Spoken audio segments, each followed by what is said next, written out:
ये है CBN की प्रस्तुति और आप देख रहे हैं एक नई जिंदगी। गुड मॉर्निंग दोस्तों, एक और उम्मीद भरी सुबह में हम आप सभी का एक नई जिंदगी में स्वागत करते हैं। गुड मॉर्निंग फ्रेंड्स, एक नई जिंदगी में आपका हार्दिक स्वागत है और हम उम्मीद करते हैं आप सब सेहतमंद हैं और खुशहाल है। दोस्तों, आपने कहावत तो सुनी ही होगी कि उम्मीद पर दुनिया कायम होती है।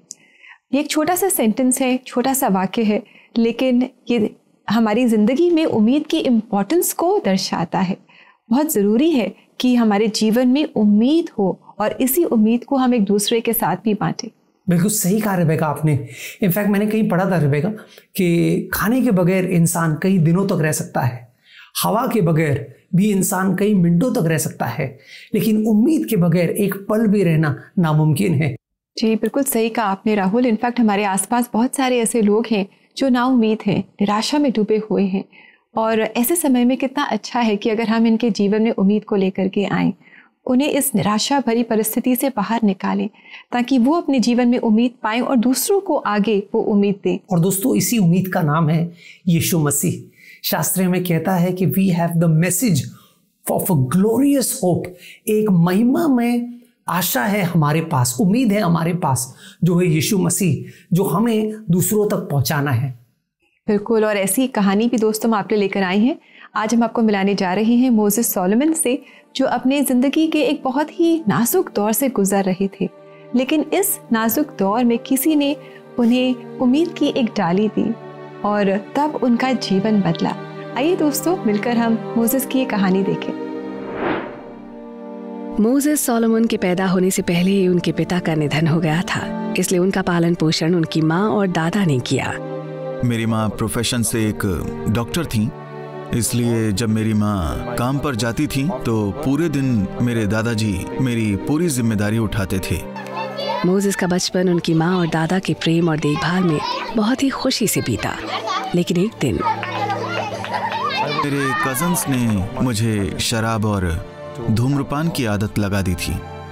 तो उस समय 11 साल की उम्र में मैंने धूम्रपान करना शुरू कर दिया। फिर धीरे धीरे मैं बड़ा होने लगा और फिर असल में मुझे इन चीज़ों की लत लग गई। नशे में डूबे रहने के अलावा मोसेस बहुत शरारती हो गए थे, इसलिए उनकी माँ ने सोचा कि उन्हें हॉस्टल भेजना ही उनके लिए बेहतर होगा। लेकिन शुरुआत में मुझे लगा कि रेजिडेंशियल हॉस्टल में जाने से मेरी आज़ादी खतरे में आ जाएगी, लेकिन वहाँ जाने के बाद मुझे लगा कि वो बिल्कुल अलग है। वहाँ मुझे वैसी आज़ादी मिली जैसी मैं चाहता था। मोसेस अपनी 10th क्लास में फेल हो गए और घर वापस आ गए। उन्होंने अपना लाइफस्टाइल पहले की तरह ही जारी रखा, पर फिर एक दिन उनकी आंटी ने उनसे एक सवाल पूछा। उन्होंने एक बहुत ही अजीब सवाल किया जो कभी मेरे दिमाग में आया ही नहीं। उन्होंने कहा कि अगर तुम आज रात मर गए तो तुम कहाँ जाओगे? तुम्हारा क्या नसीब है? आगे क्या होगा? उस दिन मैं उनके सवालों को सुनकर हैरान था। अपनी आंटी की बातों से सहमत होकर मोसेस ने अपने जीवन का एक सबसे अहम फैसला लिया। उस उम्र में मृत्यु के बाद के जीवन को जानना मेरे लिए एक बहुत ही दिलचस्प बात थी, इसलिए मैंने कहा कि आंटी, मैं आपकी बात से सहमत हूँ। उन्होंने कहा कि तुम पापों की क्षमा के लिए प्रार्थना करोगे और आज रात प्रभु यीशु मसीह को अपने दिल में आने के लिए स्वीकार करोगे। मैंने कहा हाँ, मैं इसके लिए प्रार्थना करने को तैयार हूँ, और जैसा कि उसने वादा किया है, मैं अपने लिए वो अनंत जीवन चाहता था। तो उस रात मैंने प्रार्थना की और प्रार्थना में मैंने अपने पापों को स्वीकार किया। मैंने प्रभु यीशु मसीह से मेरे दिल में आने के लिए कहा और कहा कि मुझे बदल दो। हालांकि मोसेस अभी भी अपनी नशे की लतों से जूझ रहे थे, फिर किसी ने उन्हें बाइबल कॉलेज ज्वाइन करने के लिए प्रोत्साहित किया। मेरे लिए उस तरह के जीवन में जाना, एक गोल्डी लाइफ को अपनाना, मुझे ये सब सिखाने के लिए या बाइबल के बारे में मेरे सवालों के जवाब देने के लिए और मुझे परमेश्वर के करीब आने में मदद करने वाला कोई नहीं था। लेकिन बाइबल कॉलेज जाने के बाद पहले महीने में ही मेरे बाइबल को लेकर सवालों के जवाब मुझे मिल गए। तो जैसे जैसे मुझे इस सवालों के जवाब मिलते गए, मेरी नशे की लत कम होती गई। मैं नशे की आदत से दूर होने लगा और वचन के लिए मेरी प्यास बढ़ने लगी थी। बाइबल कॉलेज से ग्रेजुएशन करने के बाद मोसेस ने कुछ समय के लिए एक MNC के साथ काम किया, लेकिन जब वो पूरी तरह से मिनिस्ट्री में आए तो वो नशे की लत में पड़े दूसरे लोगों की मदद करने से कभी पीछे नहीं हटे।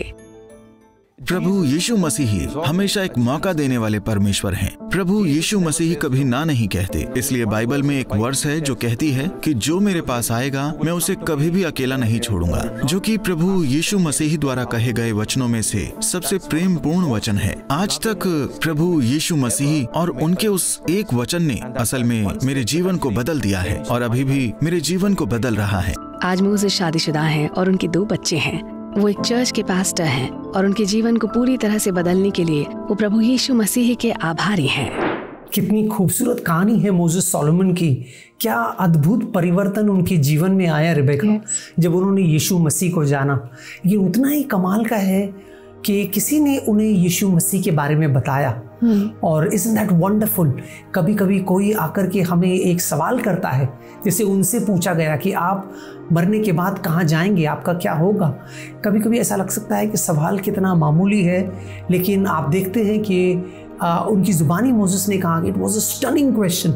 उन्हें पूरी तरह हिला दिया, जिससे कि उन्होंने यीशु मसीह पर विश्वास किया। और आज देखिए क्या परिवर्तन उनके जीवन में आया है। जी, और यही परिवर्तन वो दूसरों के जीवन में भी ला रहे हैं। तो एक रिले रेस की तरह राहुल, हर विश्वासी अपने विश्वास की दौड़ रहा है और साथ ही साथ ऐसे आगे पास ऑन भी करता जा रहा है। जो आशा हमें प्रभु यीशु मसीह के रूप में मिली है, उसे हम अपने पड़ोसियों के साथ भी बांटे, अपने फ्रेंड्स के साथ बांटे, अपने लोगों के साथ बांटे। यही परमेश्वर चाहता है। बिल्कुल रिबेका, मैंने कहीं पढ़ा कि होप का फुल फॉर्म है हेल्प ऑन प्लैनेट अर्थ, यानी कि मदद है हमारे लिए। और दोस्तों, हम भी दूसरों के लिए मदद कर सकते हैं। इस पूरे महीने हमारा थीम है लव योर नेबर। हम भी दूसरों के जीवन में एक तरीके से मिठास ला सकते हैं प्रभु मसीह के आशीषों के द्वारा, प्रभु मसीह के संदेश के द्वारा। प्रभु यीशु मसीह ने एक संदेश दिया है जो आशा का संदेश है, जो उम्मीद का संदेश है, जो हम लोगों को दे सकते हैं। एक बहुत ही खूबसूरत वचन है जो यीशु मसीह ने कहा यूहन्ना के 10वें अध्याय 10वें वचन में, जो मैं आपके लिए पढ़ना चाहता हूँ। जॉन चैप्टर 10 वर्स 10, यीशु मसीह कहते हैं, चोर किसी और काम के लिए नहीं, परंतु केवल चोरी करने और घात करने और नष्ट करने को आता है। लेकिन मैं इसलिए आया हूं कि वे जीवन पाए और बहुतायत से पाए। क्या बात है दोस्तों, यीशु मसीह आया है हमारे जीवन में मिठास घोलने के लिए, हमें आशीषों से भरपूर करने के लिए। I have come that you may have life and life in all it's abundance, अंग्रेजी वचन कहता है। कमाल है ना दोस्तों। आइए दोस्तों, हम भी लोगों के जीवनों में यीशु मसीह का मिठास घोले। वो तकलीफ में है, वो उदास है, वो निराश है, लेकिन आइए इस उम्मीद का संदेश, यीशु मसीह का संदेश हम लोगों तक लेकर जाएं। और दोस्तों, अगर आप प्रार्थना सहायता चाहते हैं तो हम हैं आपके लिए, आपके साथ मिलकर प्रार्थना करने के लिए। आप हमें कॉल करें अपनी प्रेयर रिक्वेस्ट के साथ। हमारा नंबर है 9910401010। यस दोस्तों, ये नंबर जो है ये हमारा व्हाट्सएप नंबर भी है। इस पर आप हमें व्हाट्सएप कॉल कर सकते हैं या व्हाट्सएप मैसेज कर सकते हैं। अब समय छोटे से ब्रेक का, लेकिन कहीं जाइएगा नहीं, क्योंकि ब्रेक से लौटकर हम कोई शक में आपके भेजे गए सवालों का जवाब देंगे और आपको एक इंस्पायरिंग पर्सनैलिटी से मिलाने वाले हैं। तो हमारे साथ बने रहिए।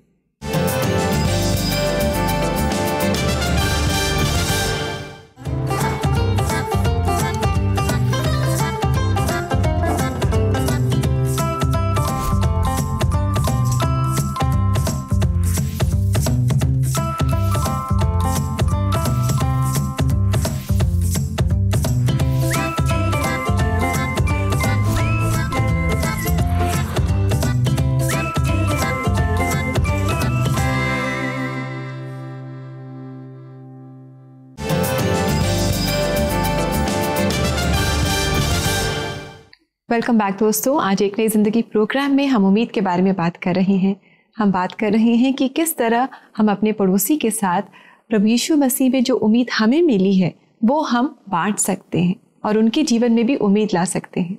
यस दोस्तों, परमेश्वर चाहता है कि हम उम्मीद का दिया दूसरों के जीवनों में लेकर जाएं, खासकर वहाँ जहाँ आपको अंधेरा नजर आ रहा है। अब समय है कोई शक का, जहां पर आपके भेजे गए सवालों का जवाब हम देते हैं।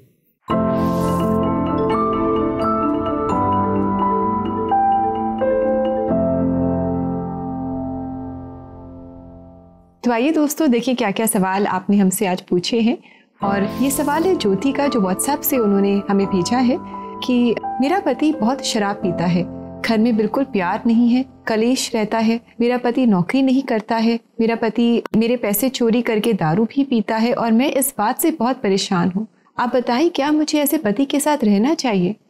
ज्योति, ये तो वाकई में बहुत सैड सिचुएशन है। हम समझ सकते हैं कि आप किस चुनौती से गुजर रहे हैं, कितना मुश्किल होगा आपके लिए ऐसे व्यक्ति के साथ रहना और गुजारा करना। लेकिन हम आपको परमेश्वर के वचन से बताना चाहते हैं कि परमेश्वर चाहता है आप प्रार्थना करें और परमेश्वर से मांगे, क्योंकि परमेश्वर कितनी भी सख्त दिल क्यों ना हो, कितना भी सख्त व्यक्ति क्यों ना हो, उसको बदलने में सक्षम है, सामर्थ्य रखता है और ऐसा कार्य प्रभु रातों रात कर सकता है। तो आप हिम्मत रखें और प्रभु से मांगे कि प्रभु क्या चाहता है, आप कैसे आपकी अगुवाई करना चाहता है, और अपने पति के लिए ज़रूर प्रार्थना कीजिए। हम भी करेंगे कि प्रभु उनके जीवन में एक परिवर्तन लेकर आए आपके द्वारा। यस, बिल्कुल। और आइए देखिए एक और सवाल। ये हमसे पूछा है दीपक ने कि बाइबल में लिखा है कि परमेश्वर ने इंसान को अपने स्वरूप में बनाया है, इसका क्या मतलब है? That's a very interesting question Deepak. In fact ये सवाल काफ़ी लोगों को आता है कि परमेश्वर के स्वरूप में बनने का मतलब क्या है। क्या हम परमेश्वर के जैसे दिखते हैं? क्या परमेश्वर की भी 2 हाथ 2 टांगे हैं? ऐसा नहीं है। जब हम स्वरूप का बात करते हैं तो इसका मतलब नहीं है कि हूबहू। जो इंग्लिश वर्ड है लाइकनेस या इमेज, उसका मतलब है कि जो चरित्र परमेश्वर में है, जो गुण परमेश्वर में है, जैसे सहानुभूति हम देखते हैं, जैसे उम्मीद, आशा, रचनात्मक तरीका, जिस तरह से परमेश्वर कार्य करता है, कई सारे ऐसे अनोखे गुण जो परमेश्वर में हैं, वो परमेश्वर ने इंसान को दिए हैं। और इसलिए हम कहते हैं कि बाकी जानवरों की तुलना में, बाकी रचना की तुलना में हम अनोखे हैं, क्योंकि प्रभु ने हमें उसके स्वरूप में बनाया है। Deepak, we hope that answers your question. और दोस्तों, अगर आपके पास भी ऐसे सवाल हैं जो आपको परेशान कर रहे हैं, तो क्यों ना आप अपने सवाल हमसे पूछें। हमारी कोशिश होगी कि परमेश्वर की मदद से और पवित्र शास्त्र बाइबल की मदद से हम आपके सवालों के जवाब दें। और ऐसा करने के लिए आप हमारी वेबसाइट को विजिट करें। हमारा एड्रेस है www.cbnindia.org।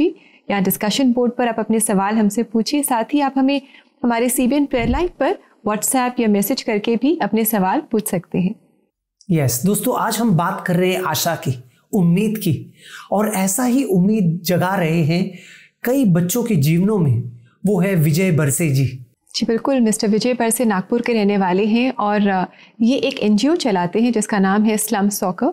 He has also been awarded the Nagbhushan and Real Hero Award by the Ambani Group. Yes Rebecca, मैंने ये भी सुना है कि वो सत्यमेव जयते जो आमिर खान का प्रोग्राम था उसमें भी वो आए थे, और हाल ही में जो मूवी रिलीज हुई है झुंड, ये उनके जीवन से प्रेरणा पाकर के हुई है। तो दोस्तों, हम जानते हैं कि आप इस शख्स से मिलने के लिए बेकरार है। आइए इनकी कहानी इन्हीं की जुबानी सुनते हैं।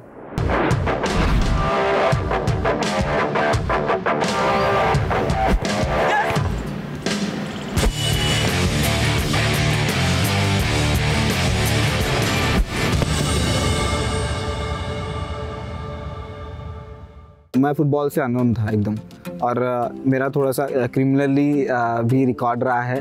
पांडेवाड़ी एक ऐसा एरिया जहाँ पे पूरा नागपुर का कचरा जमा होता है और वो बहुत स्लम एरिया से बिलोंग करता है। मुझे उससे बाहर निकलना था लेकिन कोई सोर्स नहीं थे। फुटबॉल ने मुझे कॉन्फिडेंस दिया है, और सबसे पहली बात कि नेवर गिव अप।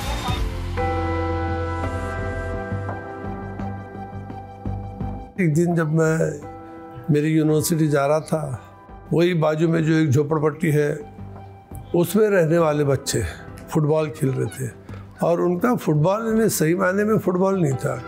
वो फुटबॉल एक फूटी प्लास्टिक के बकेट को फुटबॉल समझ के उसी को किक कर रहे थे, और वो उनका फुटबॉल था। तो मैं ये महसूस कर रहा था कि ये जो मगन है, यानी जितनी भी देर ये खेल रहे हैं, इतना देर तो ये बुरी बातों से दूर है। वहाँ मुझे मिशन मिला कि क्यों ना मैं ये करूं कि इनको सही में मैं फुटबॉल दे दूं, और फुटबॉल के लिए मैं इनको ग्राउंड पे ले आऊँ खेलने के लिए। उसको मैंने अपना मिशन बनाया। तो परमेश्वर की एक योजना होती है कि वो कोई इंस्टेंस दिखाता है अपने लोगों को, और उनके थ्रू वो काम करवा लेता है। और एक शिक्षक इस नाते से मेरा ये फ़र्ज़ था कि मैंने कुछ करना चाहिए, और उसी कोशिश का नतीजा है जिसको आज हम स्लम सॉकर के नाम से हमारे यहाँ जानते हैं, देश विदेश में जानते हैं स्लम सॉकर। ये उसी का नतीजा है कि हमने देखा, सोचा और किया।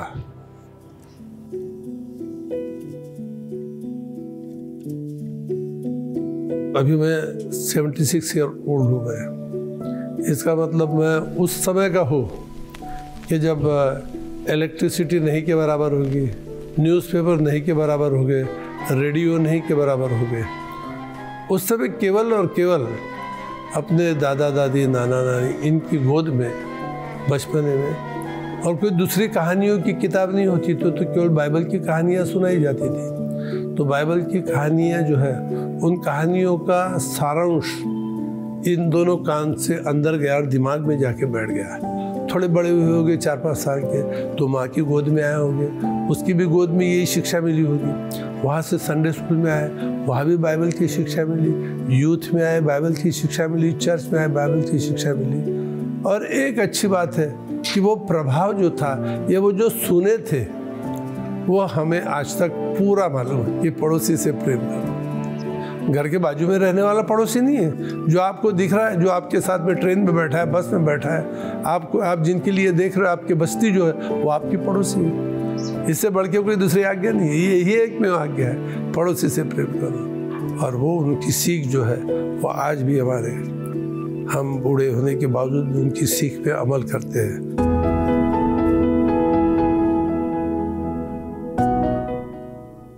स्लम सॉकर तो बड़े चढ़ाव उतार के साथ में गई है। ऐसे स्लम में से बच्चों को उठाया, अब स्लम के हैं, देश विदेश जाते हैं। ये सबका एक मिशन है ये। तो मिसेस की सैलरी हमारी सैलरी, हमारी मिसेस रंजना बार से, उसका सबसे बड़ा रोल है। क्योंकि बिना घर में अगर सपोर्ट ना मिले तुम्हारे पार्टनर का, तो तुम कुछ भी नहीं कर सकते।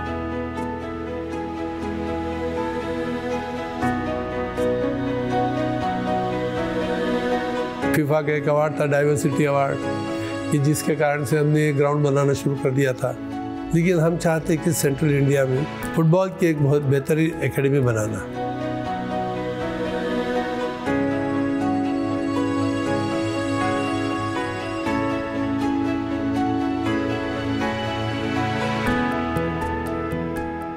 जब से स्लम सॉकर में आई हूँ, यहाँ पर आकर एक नई तरीके की ज़िंदगी मुझे मिली है। जैसे कि हमारे बाइबल में लिखा हुआ है कि तू अपने समान अपने पड़ोसियों को प्रेम कर। फुटबॉल को लेकर हम लोग इंक्लूजन दर्शाते हैं, जहाँ कोई कास्ट नहीं है, कोई कलर नहीं है, कोई जात पात, एज लिमिट नहीं रखता। और इसी को दर्शाते हुए खास हम लोग डेफ बच्चों को लेकर काम करें। उन बच्चों को जहाँ की कुछ भी अपॉर्चुनिटी नहीं है, उनको हमें नीचे से लेकर ऊपर आना था। तो वही प्रेम हमने वहाँ दर्शाया है और उन बच्चों के साथ भी काम कर रहे हैं।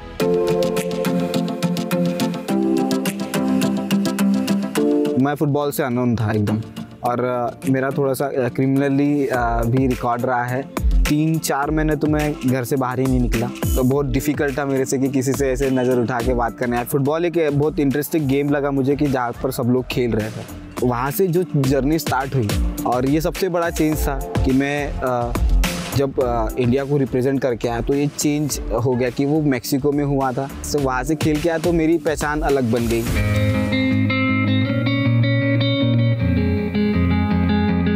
भांडेवाड़ी एक ऐसा एरिया है जहाँ पे पूरा नागपुर का कचरा जमा होता है, और वो बहुत स्लम एरिया से बिलोंग करता है। मुझे उससे बाहर निकलना था, लेकिन कोई सोर्स नहीं थे। और जब मुझे इतना अच्छा मौका मिला यहाँ पे बुखारा में खेलने का, स्लम से यहाँ तक आने का भारती सर ने हमें जो मौका दिया है, उसके लिए मैं उनके बहुत थैंक यू बोलती हूँ। और जैसे एक टीचर एक स्टूडेंट को जो राह दिखाता है, उन्होंने हमें बहुत अच्छी राह दिखाई है खुद को एक्सप्रेस करने की।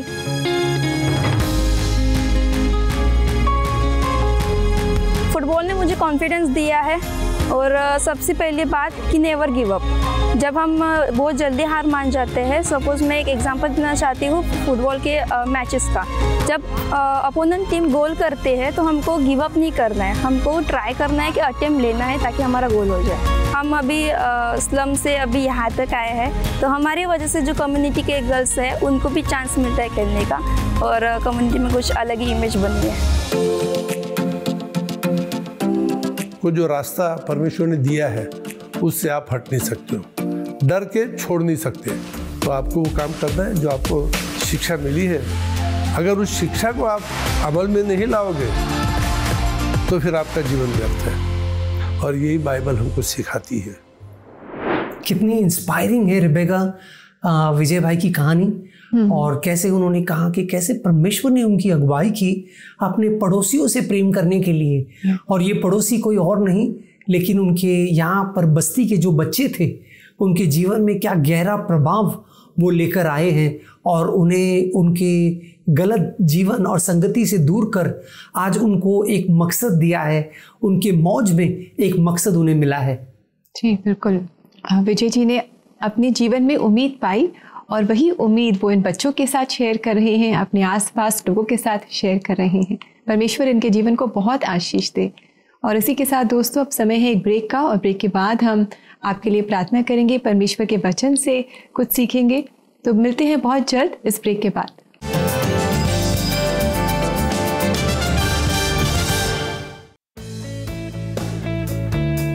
भारत एक ऐसे समय से चीजों को रिसाइकल और रीयूज करता आ रहा है जब सस्टेनेबिलिटी जैसा शब्द पॉपुलर कल्चर का हिस्सा भी नहीं था। अर्थ फ्रेंडली प्रैक्टिसेस का सबसे बड़ा श्रेय हमारी महिलाओं को जाता है। रसोई में बचे छिलकों की खाद बनाना हो, बचे हुए कपड़ों को सिलकर नई चीजें बनानी हो, या फिर बांस की टोकरियां बुनना, ये सभी काम महिलाएं सदियों से करती आ रही हैं। अगर उन्हें और जागरूक किया जाए तो पर्यावरण सुरक्षित रहेगा। CBN foundation clean renewable energy, waste management और रिसाइकलिंग के कार्यक्रम महिलाओं तक ले जा रहा है। स्क्रीन पर दी गई वेबसाइट www.cbnf.org पर जाकर या बारकोड स्कैन करके भी आप सीबीएन फाउंडेशन की वर्कशॉप्स में अपना योगदान दे सकते हैं।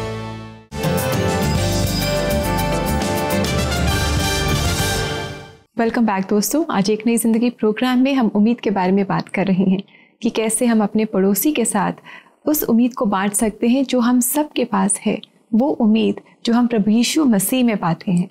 बिल्कुल दोस्तों, और यही उम्मीद का दिया जो है, यही जोत हमें लोगों के जीवन में जगाना है। इसलिए दोस्तों आइए हम प्रार्थना करें कि परमेश्वर हमें ऐसे अवसर दे, ऐसे मौके दे और साहस दे, हिम्मत दे कि हम इस उम्मीद का संदेश लोगों तक पहुंचा पाए। आइए स्वर्गीय पिता, हम धन्यवाद देते हैं कि हमारे नाउम्मीद में, हमारे निराशापन में तू उम्मीद बनकर आया प्रभु। धन्यवाद कि हमने तेरी सच्चाई को जाना, तेरे बहुतायत की जीवन को चखा है प्रभु। तूने हमारे जीवन में सिर्फ इसी काल के लिए नहीं लेकिन अनंत काल के लिए उम्मीद दिया है प्रभु।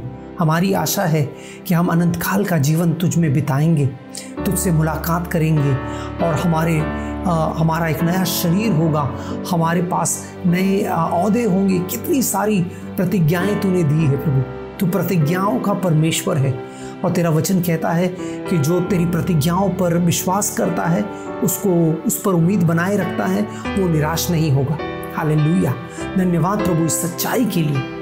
हम प्रार्थना करते हैं हमारे सारे प्रिय दर्शकों के लिए प्रभु कि हम तेरी उम्मीद को थामे रहें। जिस दौर से हम गुजर भी रहे हैं, जो मुश्किल का दौर है, इसमें भी प्रभु हम निराश नहीं हो, लेकिन उस तेरे उम्मीद के हाथ को हम थामे रहें, ये जानते हुए कि प्रभु तू हमें डूबने नहीं देगा, तू हमें डूबने से बचाएगा, जैसे तूने पतरस को बचाया और उसे किनारे तक पहुंचाया। प्रभु हमें यकीन है इस बात का, इसलिए सारी महिमा, सारा गौरव तुझे देते हैं यीशु मसीह। आमीन, आमीन, आमीन। दोस्तों, ये उम्मीद का संदेश जो है ये लोगों तक बांटे, यही एक सबसे बेहतर तोहफा है जो आप किसी को दे सकते हैं। जी, और परमेश्वर का वचन भी उम्मीद से भरा है दोस्तों। आइए देखिए कि आज ये उम्मीद भरा वचन हमें क्या बता रहा है।